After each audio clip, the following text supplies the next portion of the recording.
सर्वमंगलमांगल्ये शिवे सर्वार्थसाधिके शरण्ये त्र्यंबके गौरी नारायणी नमोस्तुते।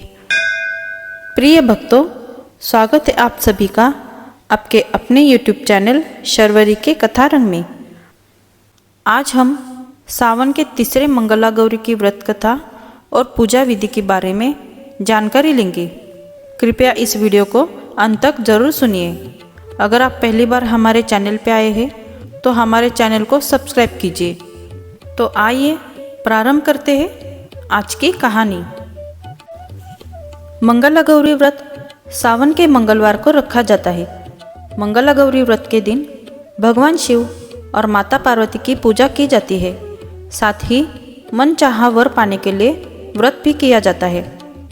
पंचांग के अनुसार तीसरा मंगलवार गौरी व्रत 6 अगस्त को रखा जाएगा। मान्यता है कि इस दिन विधि पूर्वक पूजा करने से सुहागिन महिलाओं को अखंड सौभाग्य की प्राप्ति होती है। साथ ही जीवन हमेशा खुशियों से भरा रहता है। आइए जानते हैं तीसरे मंगला गौरी व्रत के शुभ मुहूर्त और पूजा विधि के बारे में। तीसरा मंगला गौरी व्रत शुक्ल पक्ष की द्वितीय तिथि यानी 6 अगस्त को रखा जाएगा। पंचांग के अनुसार शुक्ल पक्ष की द्वितीय तिथि को ब्रह्म मुहूर्त सुबह 4:21 से शाम 5:03 तक रहेगा। वही अभिजीत मुहूर्त दोपहर 12 बजे से दोपहर 12:53 तक रहेगा। आइए अब जानते हैं मंगला गौरी व्रत की पूजा विधि। मंगला गौरी व्रत सावन में मनाया जाता है। इस दिन सुबह जल्दी उठकर स्नान करें। इसके बाद स्नान करके सूर्यदेव को जल चढ़ाएं। मंदिर को साफ करें और चौकी पर लाल कपड़ा बिछाकर भगवान शिव और देवी पार्वती की मूर्ति स्थापित करें। अभिषेक के बाद अक्षत, कुमकुम, फूल, फल आदि चढ़ाएं और देवी पार्वती को 16 श्रृंगार की वस्तुएं अर्पित करें। दीपक जलाएं और आरती करें और पति की लंबी उम्र की प्रार्थना करें। व्रत कथा पढ़ें और भोग लगाकर लोगों में प्रसाद बांटें। इस दिन श्रद्धा के अनुसार दान करना भी फलदायी होता है। आइए अब सुनते हैं मंगला गौरी की व्रत कथा। एक समय की बात है। एक छोटे से गांव में एक साहूकार अपनी पत्नी के साथ निवास करता था। साहूकार धनवान था और उसके घर में किसी भी प्रकार की कोई कमी नहीं थी। फिर भी वह और उसकी पत्नी संतान न होने के कारण दुखी रहते थे। संतान की कमी उन्हें हमेशा कचोटती रहती थी। एक दिन की बात है, उस साहूकार के घर में साधु आए। साहूकार ने उनका आदर सत्कार किया और उन्हें अपनी समस्या के बारे में बताया। साधु ने साहूकार की पत्नी को सावन में मंगलवार को किए जाने वाले मंगला गौरी व्रत करने की सलाह दी।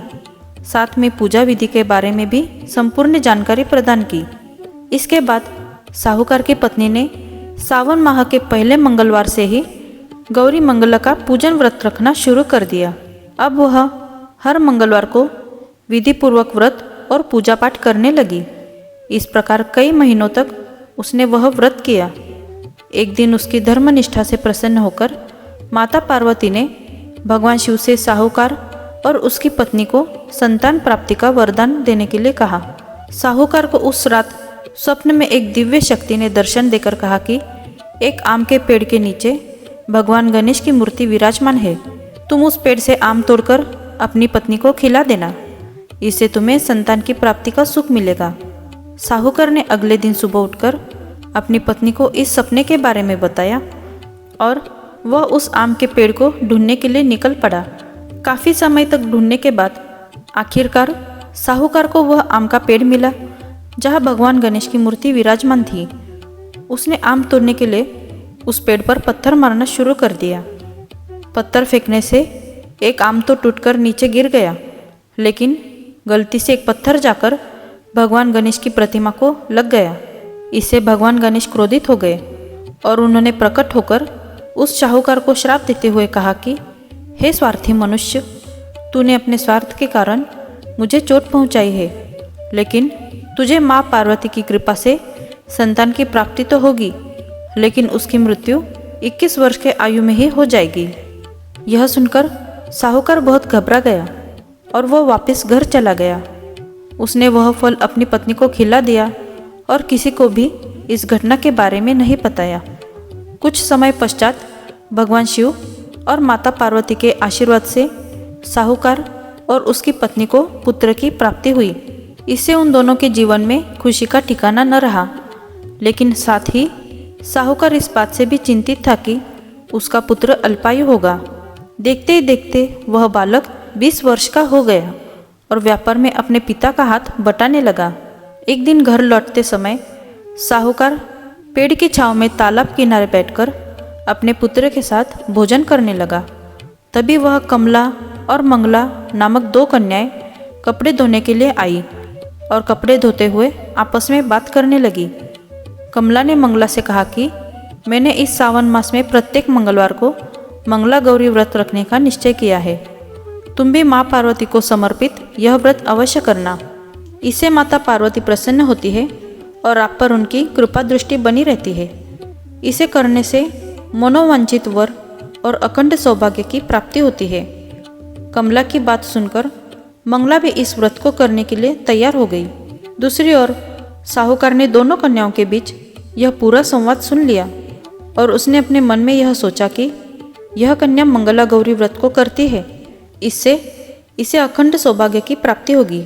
यह मेरे पुत्र के लिए एक योग्य वधू साबित होगी। ऐसा सोचकर वह उन दोनों के विवाह का प्रस्ताव कन्या के पिता के पास लेकर गया। साहूकार के गांव में प्रतिष्ठा और मान होने के कारण कमला के पिता अपनी पुत्री का विवाह साहूकार के लड़के से करवा देते हैं। विवाह के पश्चात भी कमला विधि पूर्वक मंगला गौरी का व्रत रखना जारी रखती है। उसके इस भक्ति भाव से प्रसन्न होकर माता पार्वती एक दिन उसे स्वप्न में दर्शन देती है और कहती है कि मैं तुम्हारी भक्ति से अत्यंत प्रसन्न हूँ, इसलिए तुम्हें अखंड सौभाग्य का वरदान देती हूँ। लेकिन तुम्हारा पति अल्पायु है, इसलिए अगले महीने मंगलवार के दिन एक सर्प तुम्हारे पति के प्राण लेने आएगा।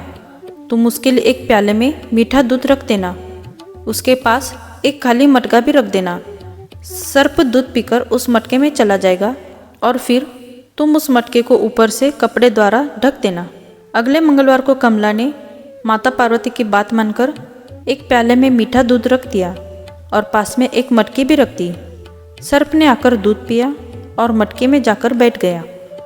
कमला ने उस मटके पर कपड़ा बांधकर उसे जंगल में रख दिया। माता पार्वती की कृपा से कमला के पति के प्राण बच गए। इस प्रकार मंगला गौरी व्रत के पुण्य फल से साहूकार का पुत्र श्राप मुक्त हो गया। जब कमला ने घर में सबको इस चमत्कार के बारे में बताया तो सभी आश्चर्यचकित रह गए। इसके बाद साहूकार और उसकी पत्नी ने अपने पुत्र और पुत्रवधू को आशीर्वाद दिया और पूरा परिवार सुखपूर्वक जीवन व्यतीत करने लगा। तो दोस्तों, ये थी आज की कहानी। अगर ये वीडियो आपको पसंद आई हो तो इस वीडियो को लाइक, शेयर और कमेंट करना ना भूलें। मिलते हैं अगली वीडियो में, तब तक धन्यवाद।